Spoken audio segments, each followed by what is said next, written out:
দিনাজপুর সদর উপজেলার পল্লী বিদ্যুৎ বাজার এলাকায় চাঁদাবাজির অভিযোগের প্রতিবাদে মানববন্ধন ও বিক্ষোভ মিছিল অনুষ্ঠিত হয়েছে। সোমবার সকাল 11:30টায় এই কর্মসূচি পালন করেন স্থানীয় এলাকাবাসী। জানা যায়, অভিযুক্ত মোস্তফা রিয়াদ পান্না ও তার দলবল স্থানীয় ব্যবসায়ী মোহাম্মদ তোফাজ্জল হোসেনের নিকট চাঁদা দাবি করেন বলে অভিযোগ উঠেছে।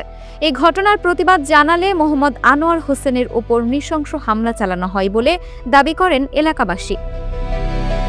এই ঘটনার প্রতিবাদে দিনাজপুর সদর উপজেলার ১ নং চেহেলগাজী ইউনিয়নের সাধারণ মানুষ পল্লী বিদ্যুৎ বাজার এলাকায় মানববন্ধন ও বিক্ষোভ মিছিলের আয়োজন করেন।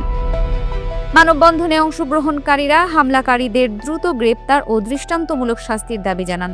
বক্তারা বলেন, এলাকায় সন্ত্রাস ও চাঁদাবাজির বিরুদ্ধে সবাইকে ঐক্যবদ্ধ হয়ে প্রতিবাদ গড়ে তুলতে হবে। তারা প্রশাসনের কাছে ঘটনার সুষ্ঠু তদন্ত ও জড়িতদের বিরুদ্ধে কঠোর আইনগত ব্যবস্থা গ্রহণের দাবি জানান। কর্মসূচিতে স্থানীয় গণ্যমান্য ব্যক্তিবর্গ, ব্যবসায়ী ও বিভিন্ন শ্রেণী পেশার মানুষ অংশগ্রহণ করেন। Dinajpur TV multimedia desk.